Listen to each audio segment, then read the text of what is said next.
আজকের ক্লায়েন্টের ফ্লাওয়ার কেনার দায়িত্বটা ছিল আমার উপরেই। তো সকাল সকাল কাজের জন্য বেরিয়ে গেছি, কারণ আজকে আমার একটা ডে পার্টি মেকআপ লুক ছিল, তার জন্য বনগাঁ থেকে ফ্লাওয়ার নিয়েছি আর চলে এসেছি কাজে। যে লোকেশনটা ছিল অনেকটাই ভেতরে। তো চলো দিদিটার কাছ থেকে শুনে নেওয়া যাক দিদিটার কেমন লুক চাই। চোখ দুটো আইলাইনার বেশ টানা টানা সুন্দর হবে, চুলগুলো একটু পিঙ্ক পিঙ্ক কালার হবে, চুলগুলো একটু সামনে একটু ফোলা ফোলা হবে। এই ঠিক আছে, চলো। আমাকে অনেক রিকোয়েস্ট করেছো তুমি পার্টি ফেয়ার করতে আসার জন্য। নাহলে তো আজকে আমার সাজাই হতো না, তুমি না আসলে। এটাই আমার বলা ছিল। চলো আমি কাজ করা শুরু।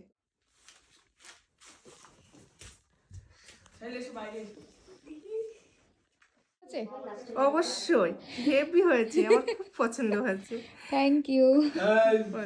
ছেলেদের রিভিউ নি, বলো কেমন আছে মার সাজানো? বলো খুব সুন্দর হয়েছে।